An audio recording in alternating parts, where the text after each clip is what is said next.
I love charts. They're a great way to take cold, hard, unintelligible data and turn it into something that's vibrant and meaningful and easy to understand.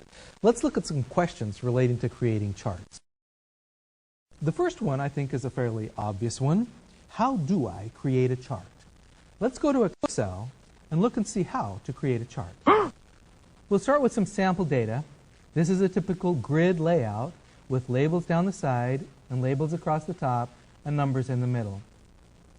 Now, to create a chart, just click anywhere in the area that you want to chart, and then click the Chart Wizard button up at the top of the screen.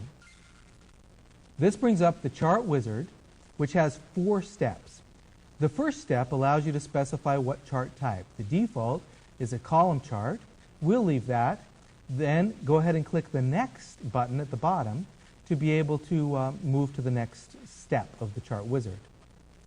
This step allows you to specify where you want to get the data from. Because we had selected a cell inside of this area, Excel looked around and decided that this was probably the range that we wanted. Notice that the chart dialog box is too big. If you want to see the dialog box out of the way, if you want to get the dialog box out of the way, you can click this little button next to the data range area. This collapses the dialog box and allows you to see the range that's being selected. To get the dialog box back, just click the little button again, which re-expands the dialog box. The data range is fine, so click Next. The third option is Chart Options. This has a large number of tabs that allow you to specify which axes you have and grid lines and a legend. There are a number of things that you can control with these options. We'll again leave the default, choose Next, and the fourth step gives you the chart location. You can choose to put the chart on a new sheet or put it embedded as an object on this sheet. Let's embed this chart, again the default, and click Finish. This is a default chart using the default option at each stage of the Chart Wizard.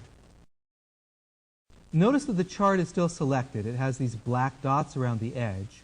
And because of that, and this is a little bit hard to see because of the formatting of the table, but there are those borders that we saw earlier around the edges. Notice here as I move them that these borders can move, which allows you to change the range that is charted the same as you change the range that's referred to by a formula. If you want to resize the area, you click the dot in the corner and drag it up, and that will then chart only north and south, or you can drag it back down to replot all of them.